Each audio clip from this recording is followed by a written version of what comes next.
Good afternoon, everybody. I'm so glad you could join us this lovely sunny Sunday afternoon in Somerville.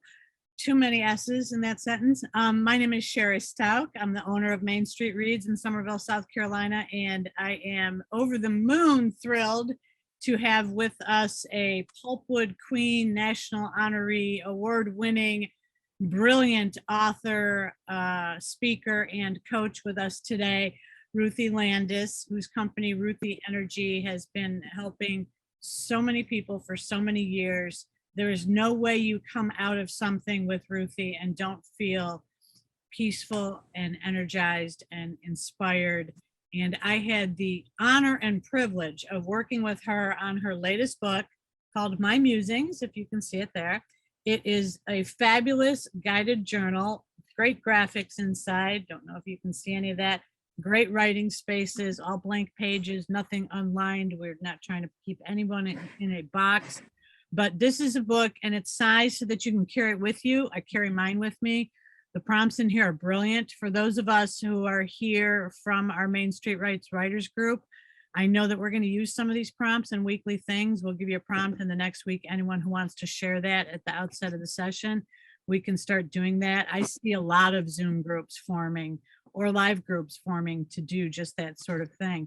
And with that, I am going to turn it over to Ruthie because she is way more peaced out and chill than me. And take it away, my darling. Anyone needs anything, just give a shout in the chat room and we'll get it taken care of, okay? Great. And Sherry, thank you for doing this. You know, I've been giving workshops for 30 years. And so it's such a pleasure to not have to have produced it. So Sherry just took care of everything. She did Eventbrite, which felt so cool. And it's usually me, you know, navigating it all myself. So what a wonderful way to start out the new year, feeling really, really supported by Sherry, like I always do. So thank you, darling girl. Very welcome. All right. So, what I suggest about any kind of introspective experience is to always begin with a bit of a ritual of some sort.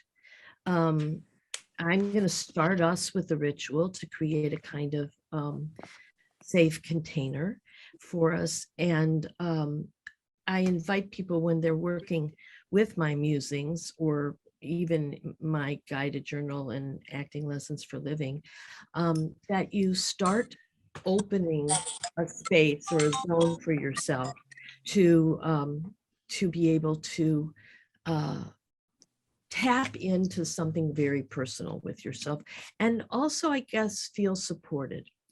So, and make sure that everybody is muted. Great. And what I'm going to do, so some people might have a cup of coffee and some people might light a candle.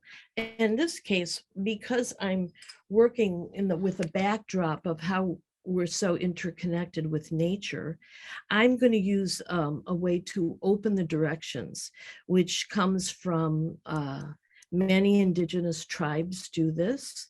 And it's where you face a certain direction. I'm not going to face that. I'm going to imagine I am. And each direction, I'll ring a bell. And there's actually 7 directions. We might think there are 4, but there are actually 7. So if you just would rest your feet on the floor and get present with yourself. I'm going to begin by opening the direction of the south.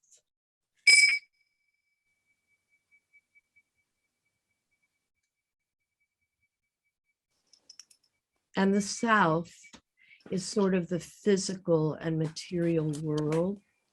It's our health, it's our support, it's everything that is the human form being held.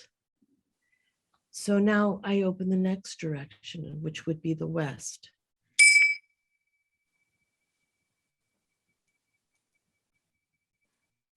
And the west, sometimes called grandmother moon, it's our whole emotional realm.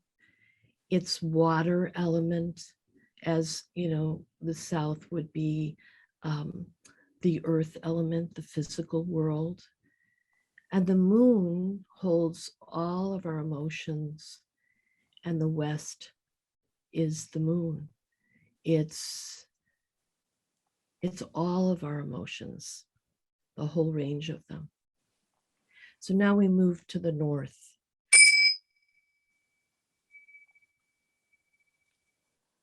And the north is sort of the spirit world, or the world of our ancestors. It's a tribal kind of feeling to the north. And it's a feeling of sort of support that we don't know where that support comes from.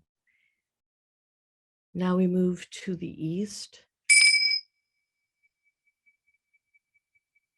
And the east is father son. So it's sort of the masculine and mental energy. It's the way that we manifest in our lives. It's the doing part of us. It's the illumination for us.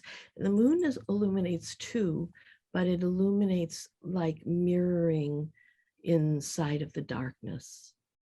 Whereas the east is full of light and full of energy and fire and passion. Now we have, of course, below, which is the earth that we put our feet on. And in indigenous tribes, they call this Pachamama, the great mother earth. So I'm going to ring for that.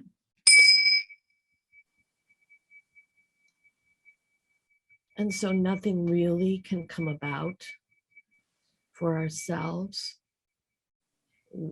if we didn't have the earth supporting us.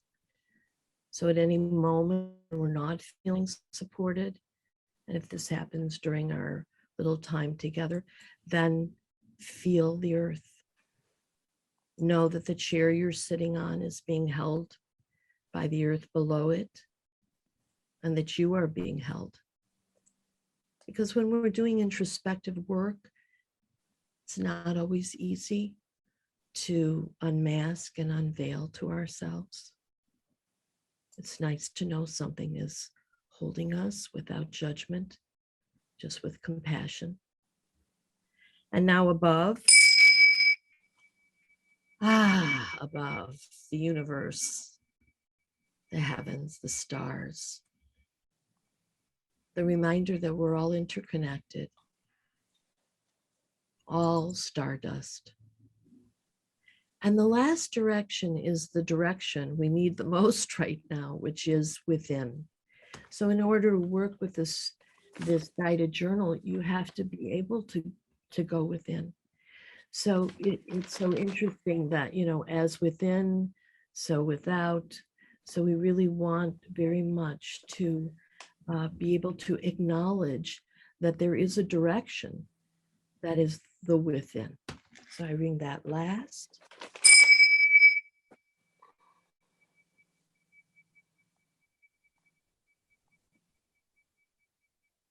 So how did this come about?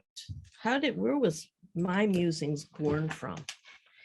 So what happened was my very, very, very, very best friend, Joy, who passed away 2 years ago in December. You know, I tried to connect with her a lot. And then all of a sudden, like 6 months after she passed on, I began to get these morning inspirations. It was really weird. Like I would just wake up with this thought or this inspiration. And whether it was her sending it to me or not, I don't know. But every morning it happened. And I thought, well, what am I going to do with this? And so I decided to just post these little inspirations, very short, on Facebook.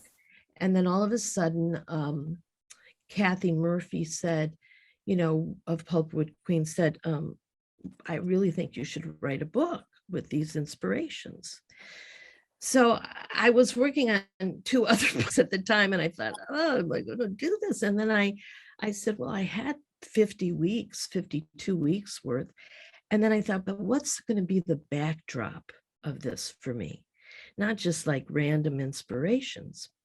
So I work with something called the Chinese 5-element theory. I don't know if any of you all know about that, but it's what acupuncture is based on. It's an ancient, ancient, ancient wisdom. And they knew that the mind, the body, the heart, the spirit was all connected to everything around us. It was all connected to the seasons and all the aspects of the elements, and that there was a seamlessness, and that the outside world had impact on the inside world. And so I thought, well, I love this, and I work with this with my clients all the time, and with myself when something physical is coming up for me. I go, what element is out of balance here? What isn't in balance as it's showing up in my body? I'm a body-centered psychotherapist, so I always believe that the body never lies. The body is always giving us wisdom. And so I thought, well, this is a perfect backdrop. So what I then did was I divided these. I'm going to just share, and I'm going to go right into my Word doc here. And so I'm going to try to get this out of the way here. Okay. So I decided to take these journal prompts and put them into the seasons and be able to introduce the participant with the book to these seasons, and what kind of data we could get from what was happening outside of us as well as what was happening inside of us. So I'm just going to read you this little section, actually from my first book, but I put it in this book too. Nature holds it all. It has no preference. In Chinese 5-element theory, the basis of acupuncture and traditional Chinese medicine, the seasons, the elements, human emotions, and every part of the body are interconnected and in a constant dance with each other. The ancient Chinese sages knew the value of recognizing this and identifying the excesses and deficiencies, the energetic balances and imbalances of the human being. They put these imbalances in context with the world she or he inhabited. Their principles embraced nature and the human nature into one whole circle of existence. That is why, to this day, acupuncture and the 5 elements are an intensely encompassing healing modality. So I want to invite you all to just drop into the world of the 5 elements before we work on any particular prompt. So I'm going to invite you again to sit comfortably, to connect with your body and within. And we will begin with the winter element. Now, I know some of you live in areas in which the seasons are not as pronounced as they are, like in the Midwest, but you know the subtleties of the seasons. This might even be a good moment for you to ask yourself, what's my favorite season and why? Why? Why is it my favorite season? And what seasons don't I like, and why? And even if you live in a very temperate climate, there are subtleties. You know those subtleties. You know those rhythms in yourself. So we begin with this imagination of the winter element. The winter is the beginning of the year. It correlates with the water element. For us here, it's snow. In some climates, it's very rainy. Now, the winter element is that time when all the plants go down under. They hibernate. they disappear from their blooms. But it actually is a very, very strong regrouping time for them. What if I don't have to bloom all the time? What if there is a season in which I allow myself to regroup and rest and not have to be producing and productive? Now, those plants going down under, they actually are doing a lot. We might call it the fertile void. It's a time where things are germinating, ideas are percolating.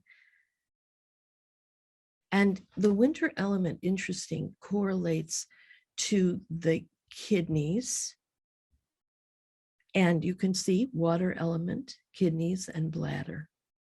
And those organs also would correlate with the emotions of fear and maybe sadness and grief. We know that we cry when we're sad, water element.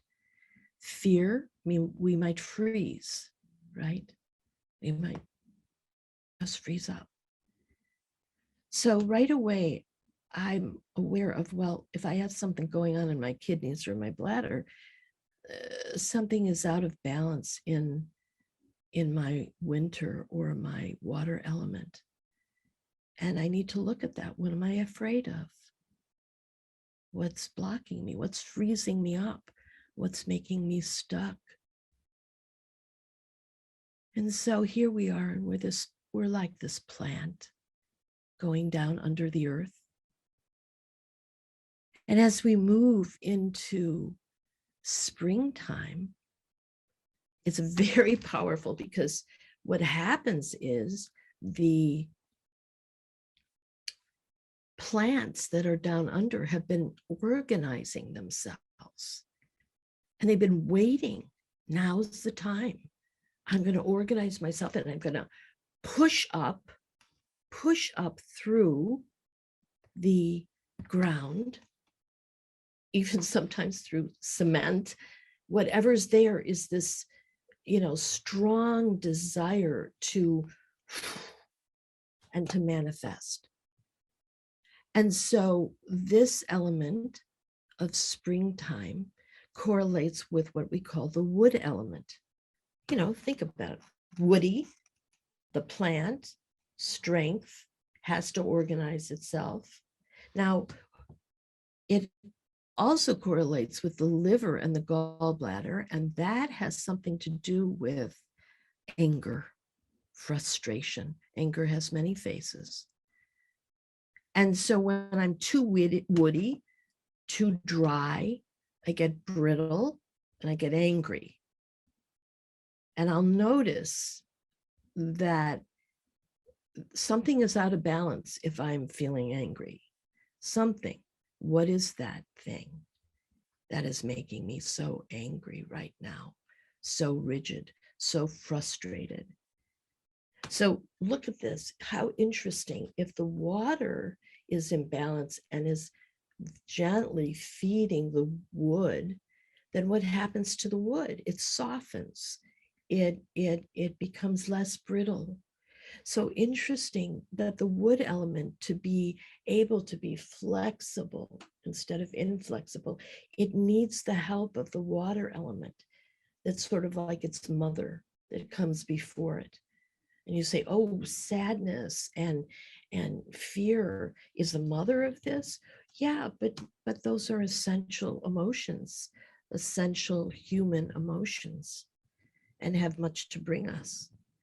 Now we work from wood into summer. And summer is about passion, heat. Remember, when we open the direction, Father, Son. And what happens in the summer is all of that the wood element was organizing, now it bursts into creativity. It bursts into manifestation, into blooming. And it has that season, and it correlates with the heart. Now, what's important to know is that none of these seasons have to, like, in the middle of winter, I might be blooming like crazy. Like right now, I am so busy, so much is manifesting. So it doesn't have to literally correlate to that time of year. So as I bloom, I can be blooming in the winter, but I would notice that what was helping me get there and what isn't helping me get there. Now we move, again, I want to watch something here. With fire, we can get too fiery and we can burn ourselves out. So again, we need to acknowledge what puts out fire. Water. Water puts out fire. So if I'm too watery, if I'm too in my fear, if I'm too in my grief, probably not a lot of, blooming is going to happen during that time. So then I might need to have a little bit of fire burn away some of that water. And how do I do that? Well, I consciously do that. I consciously say, what do I need to make my water a little bit less? Because it's waterlogging my creativity. It's making me not able to manifest. Now we move to the next season, which would be pre-autumn. And it is something we call sort of harvest time. The earth element correlates with the stomach and the spleen, and it's about self-nurturing. Just like it's about harvest, it's nurturing for ourselves, it's nurturing other people. And when that's out of balance, we can't partake in the joys and the nourishment of our creativity. And so that is there are many of us that are really off, like we're nourishing others too much. We're not nourishing ourselves and doing enough self-care for ourselves. And then the last element is the metal element. That would be autumn. That's when the trees let go of their leaves. And they say, okay, I have to make room because in the next year, I need space. I need space to bloom again. So it's the time of lung, breathing in and breathing out, taking in just enough oxygen and letting go of what I don't need. So metal forms itself, a piece of gold in the earth forms itself by extracting just what it needs out of the earth to become itself and letting go of everything else. And so for many of us, if I'm holding on to feelings or things or hoarding, that means that my metal air element is off. So can you see how you are all these things? All these things. And so when you ask yourself the question, what's my favorite season? What do I like most? Oh, I like summer because I'm so much color. It's always blooming. But what am I missing in the seasons that I don't appreciate as much? And what happens if I get too much of one thing that I like? How am I missing out on something else? So I'm going to share again now. And I'm going to show you an example of how we begin and open the year. So the first prompt, and I want you to actually see which of these two you like. You don't need to choose both of them. Just choose one or the other that you feel speaks to you right now. And for those who do have the book, I know people have said to me that, oh, I don't like writing in my book. I don't like writing in it. It's such a pretty book. Why would I write in it?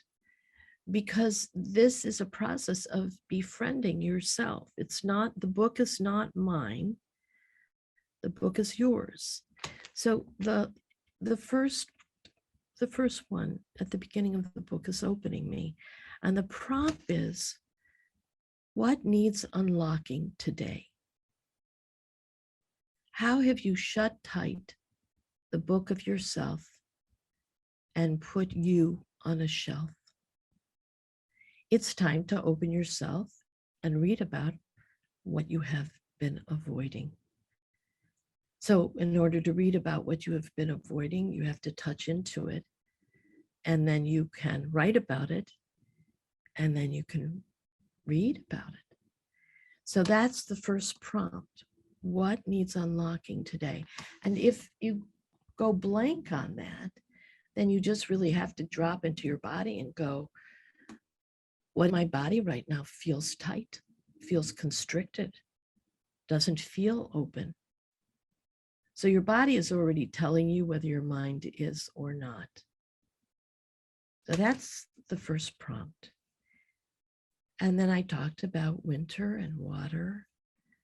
And so on your journey, you circle, it's the beginning of the year here, right? You circle familiar challenges, believing you have already tamed. I have to put on my other glasses, sorry guys. Believing you have already tamed those internal and external dragons. You are not repeating full circle, though it may feel that way. You are in the midst of the ever-moving spiral of your life. You have changed incrementally because as you go down to come up, you have indeed grown. You are always ascending, whether you're passing something familiar or not. So the second prompt that I wanted you to be able to choose from today would be to write about some repeating challenges that continue to occur in your life, things that are familiar. Here I am again. Remember those moments when you have said to yourself, not again. Just because the pattern is reminiscent of other times, that doesn't mean you have not grown. After all, just noticing with mindfulness is a change in and of itself. In your exploration, take note that although the circumstances or issues feel very recognizable to you, there are many things that are different. Write about the familiarities and the significant differences of those patterns, and celebrate what you notice is your ascending evolution. So those are two prompts. The first one is what's locked up inside of me and needs to open as I approach this new year. And the second one is, am I facing something familiar already here? And can I take note about what that pattern seems to be? And then, is it really the same? Or how have I resourced myself over the many years? And how is it different now? We're going to just give you a little time and go for it. I'm going to begin by reading myself. And I want to say that, nobody has to read. Giving yourself permission to not have to sometimes opens you up to wanting to. So allow yourself, I don't have to, but it would be lovely if some of you felt that you wanted to share right now. And so TK, I see you waving. I was just going to ask you if you could maybe move the computer closer to you or something. I'm barely able to hear your your beautiful but soft voice. Okay, I got my sound turned up loud. Hopefully you do too. And I will read loudly. Okay. Okay. So I'll begin with that. I chose the first one, but as I was writing it, I was also realizing that the first one and the second one merged together, so that what needed unlocking also was something familiar to me, was a pattern. that I live with all the time. So I thought, oh, I thought I chose this one, but actually they've merged. So what I wrote was this. Can you hear me okay, TK? I'm going to project. All right. I feel locked sometimes in my heart, defended a bit. What am I getting? What am I protecting? Rejection, judgment, getting burnt out, too much fire, too much exposure, failure. My heart never really closes up. It pumps as long as I breathe.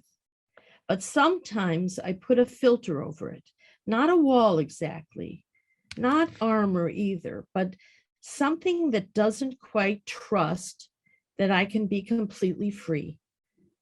Why don't I trust that my heart is strong enough to handle rejection and judgment and failure? It has survived these things many times. I'm still here. My heart still beats. I notice a big breath, a deep sigh as I write this, and then another. My lungs help my heart open. My lungs whisper, trust the wisdom of your heart. It knows how to discern what it can handle and what it can't. And it doesn't have to be open all the time. So that was what struck me. Would anybody else like to share? TK? So would you unmute yourself, darling? Thank you. Sure. So I had no idea what I was going to do, and I recalled something that's been bothering me.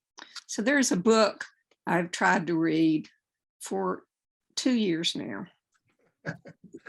It's called 12 Tiny Things, and I can't get past the first thing.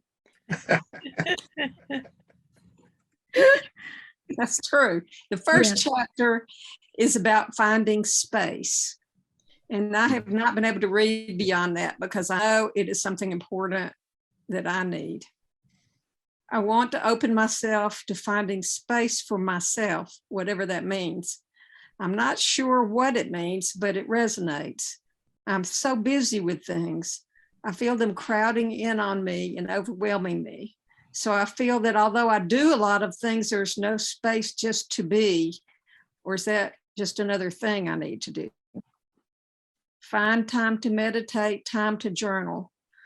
I fear journaling because of a bad experience in the past of someone reading it and getting angry with me. So I have this reluctance to write down my inner thoughts, but I can't hear what is going on inside me because I'm too busy doing things. So that's it. Well, thank you so much. Thank you so much. So space. Yeah. What is space and what crowds us out, right? So one thing that I just would like to comment on is that, when you do this on your own and nobody's reading it, it still is hard. It's like sometimes you're your own audience, right? As you're even reading what you're writing. Yeah, I found myself editing that. Right, and editing. Yeah, you're writers, so you do that. And then, so also imagining that this is a little group of people that would meet, and they could meet once a week and for 30 minutes, do this little journaling together. Like there's something profound about meditating together. Well, there is something profound about writing together too. Like that space that I was oblivious to, even who was done and who wasn't done. But what's really important is that there are some kinds of rules of engagement in those kinds of groups, which means that people aren't allowed to judge. They're not allowed to voice their opinions about what it is you write. And so in all of my books, I I didn't do that in this book because I thought it was going to be more of an individual experience. But then people were saying no, that they really kind of thought that this could be a really valuable group experience.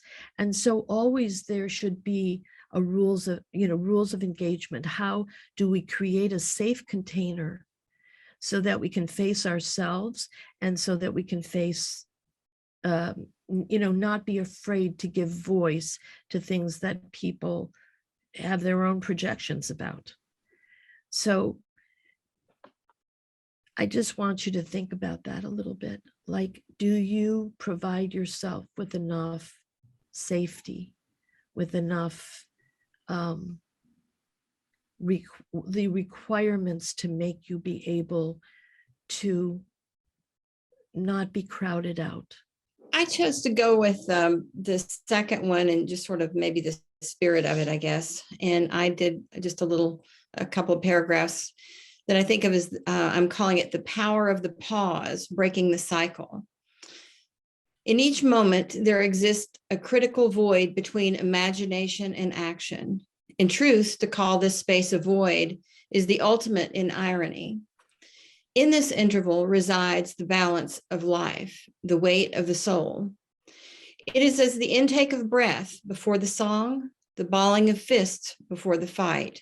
It is everything that makes me, me. It is everything. The space between thought and action is where I live. All the important stuff is there. A stimulus arises, followed by a response. But in the magic interval between, there's a choice. Will the response be the same as it was last time, or the time before that? Or will I grow, adapt, and overcome habituation? My power, such that I have, thrums one heartbeat at a time in this space of decision. I shut my eyes and squeeze my thoughts between the pulsations and let my mind unreel. There are no boundaries here. All things are possible in this present moment. Magic. Thank you, Carol. Thank you so much. So, thank you. So, Elise, you're waving your hand. Would you like to read next? Great.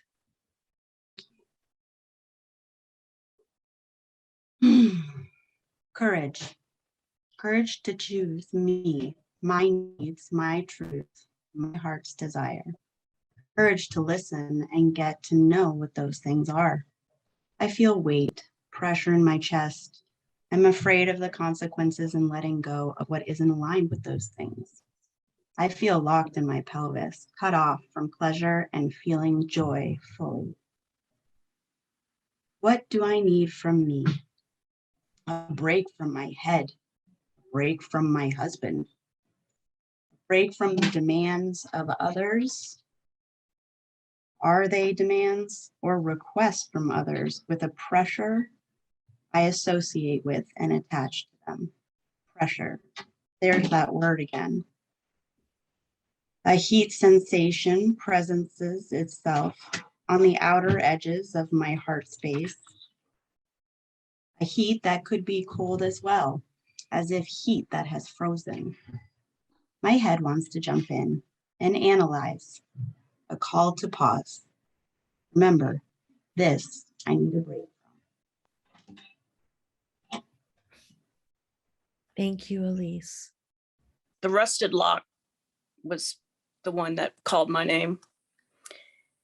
Frustration with feeling stuck, frozen in my creativity.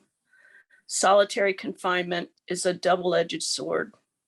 I play well with others, but am content alone.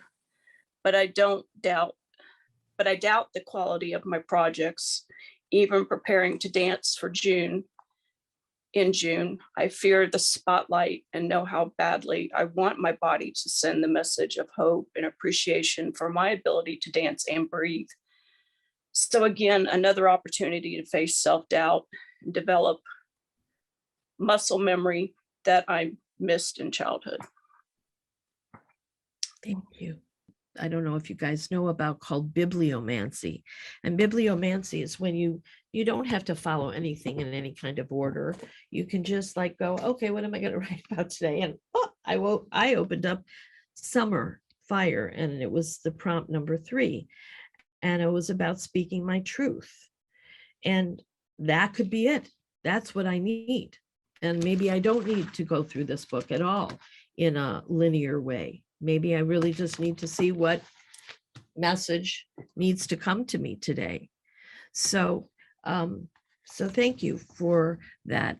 I think, this idea of the pause, which I do write about in just about every one of my books, is because, the great poet Rumi said, in the pause, life begins. It begins in the pause. And we almost have to schedule pauses in our life because we don't. Wow. And there was a period of time where I did a little exercise with myself where I actually set an alarm.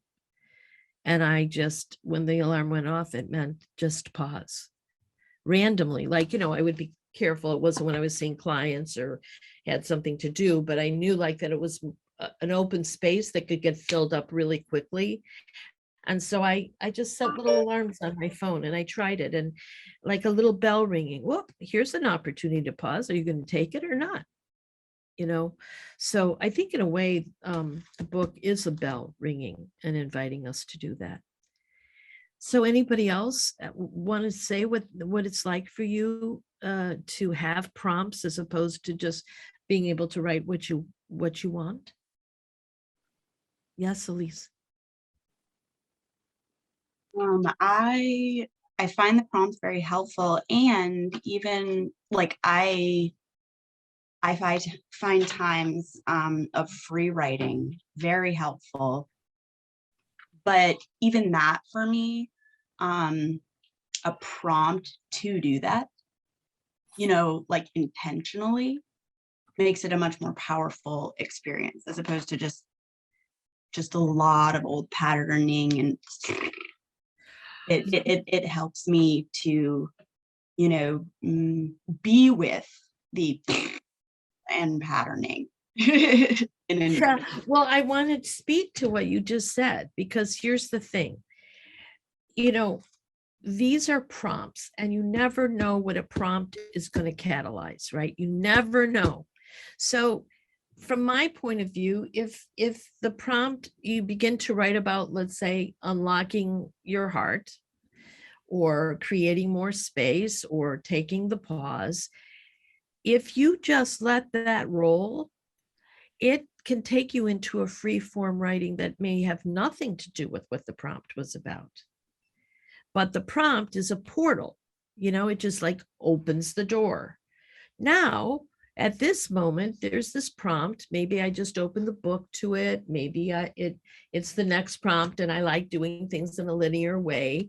And I did write it with an idea of building things upon things. It's not as if I wasn't intentional about that, but it doesn't really matter because this is your book. This is your time with yourself. And so, yeah, like something could really spin in a free form journaling experience that has absolutely nothing, maybe obviously, to do with your first few sentences that were in relationship to what you wanted to unlock.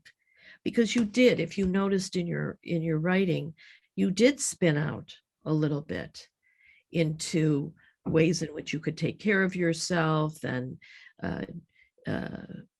drop into your body perhaps more than your head sometimes, and be intentional about that.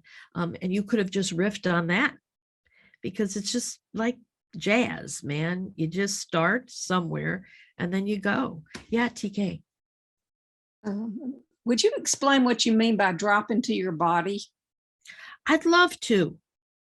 So we kind of did that initially during the little visualization, in which I was trying to like say what the 5 elements were.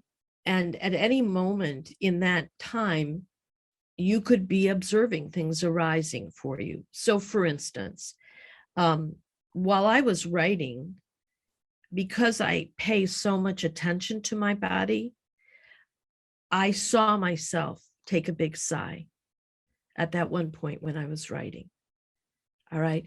So I can multitask that now after so many years of using my body as data for me. But an example of how you might do that is if you just close your eyes a second, and you really do have to close your eyes because you have to go inside. To quote Rumi again, I close both eyes to see with the other eye, the inner eye. And so if you do that and you scan your body, just scan your body and go, in this moment, what part of me is calling out to me the loudest?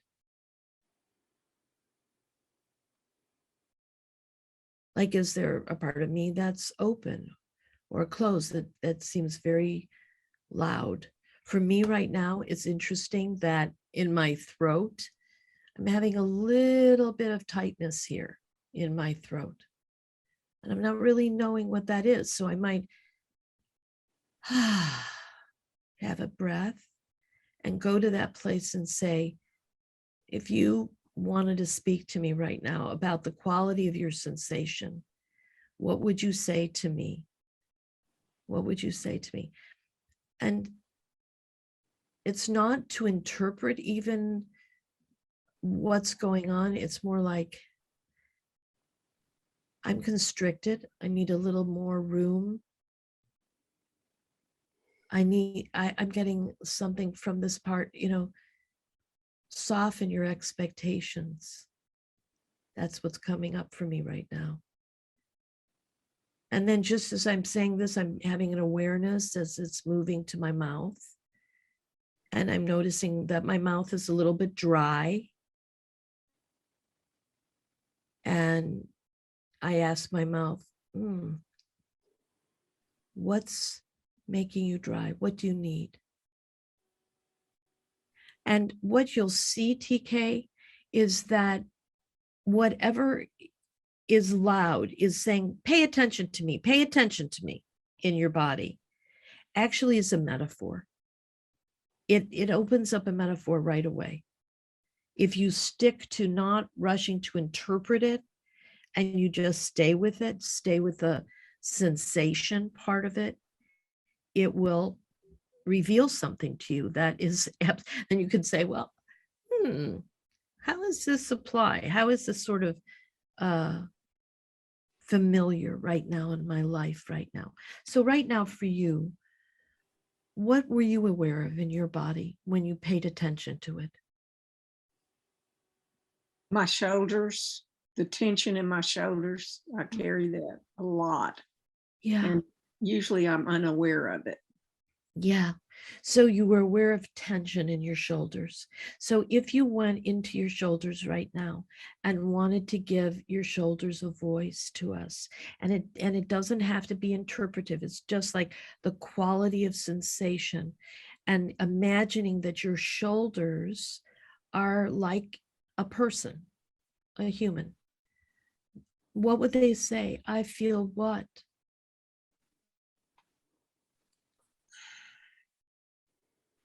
You noticed you had a big breath.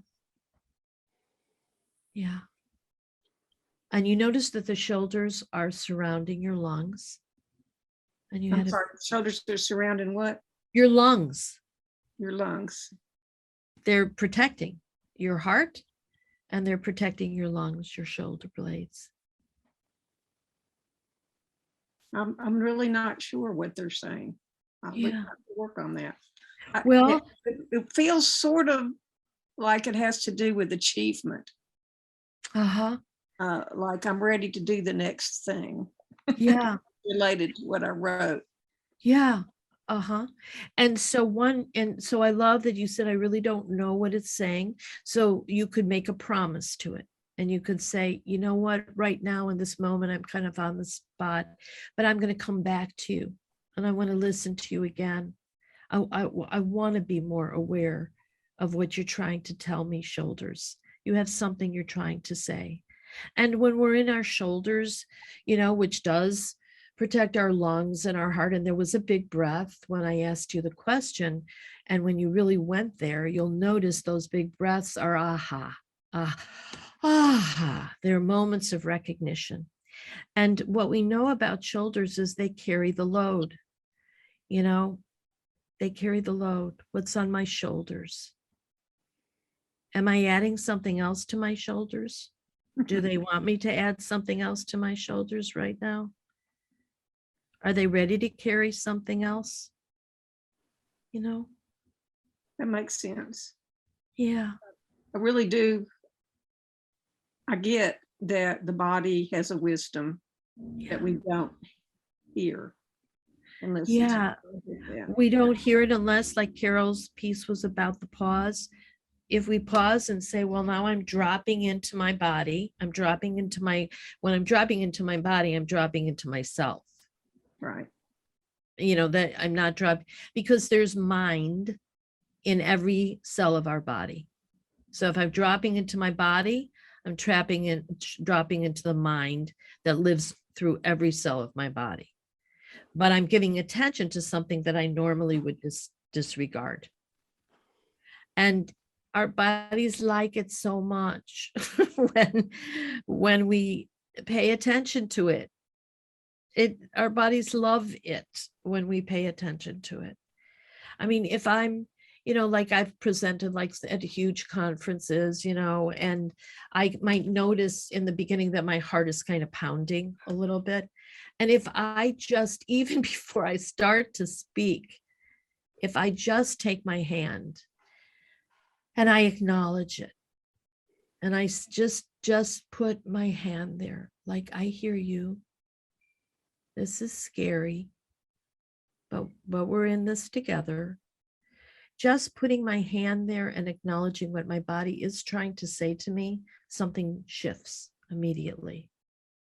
Just like your breath. It's like, thank you. Yes, pay attention to me, please.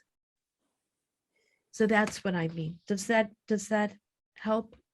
Absolutely. Thank you so much. Yeah, it's a body scan, and it's a kind of attending to ourselves. It's a kind of listening. That might even mean, if I just say, okay, I'm going to tune into my body right now, it may be saying to me, I need that pause that Carol wrote about. You know, or for you, it might be, where's the space? Where's the spaciousness? Where does that live? And I want to say one more thing about the shoulders, because you said it was like, I'm getting ready to do something. And what I want to say about the shoulders is often there's a feeling as if there are hands on the back of your shoulders pushing you forward. And you don't, whose hands are those? You know, are those should hands? You know, like, whose hands are pushing me? And do I need them to? Do I have to talk to that force behind me that's trying to push me forward? What do I want to say? Do I want to argue with it? But I'm like, wait, hold on, I'm not ready. You know, and then when do you feel the spaciousness? And is there any place in your body that you do feel spacious in?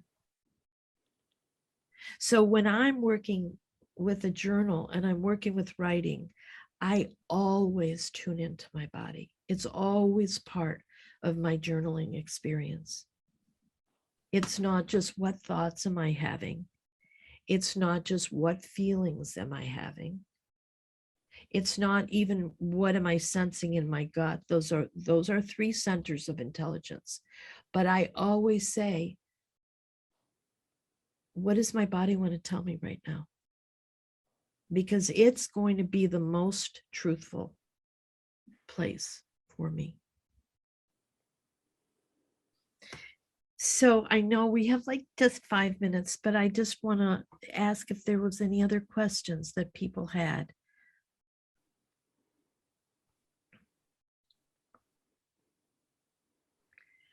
Okay. I see Sherry is but I can't hear what you're saying. All There right, you- still was muted. Yeah, I just, not a question, but just, yeah, to reiterate that because mine's in the shoulders too. And I hunch them up. And for me, that is keep plowing forward. That is when, my happy watch tells me to breathe a minute and I go, yeah, bite me. So that is, so that, but the body is definitely, if you stop to listen to it, it's telling me, no, take a pause because, sometimes the process is the result, and you're fighting and pushing towards a result all the time, especially these days, when we're all multitasking in outrageous and ridiculous ways that without that pause, life becomes one big run-on sentence. I think we need the period at the end. Yeah. And that, the period is just the pause. Like if you're reading your piece out loud or some of your writing out loud, you do notice that when you're as a writer, you're very aware of, what kind of pause do I want? Do I want a comma? Do I want a period? Do I start a new paragraph? Do I want a colon? Do I want a semicolon? Those are really important decisions, right? And they're all about some form of a pause. Yeah. They're not even the end. They're just, I guess, the space in between. Yeah. Well, I want to thank you all for showing up today. And if you've got my book and you want to reach out to me in any way, please feel free to email me. You can go to my website, ruthielandis.com. And let's say you're working with the book and you come up against a stumped place or something amazing happens, reach out to me. I'm happy to engage with you in any way that I can.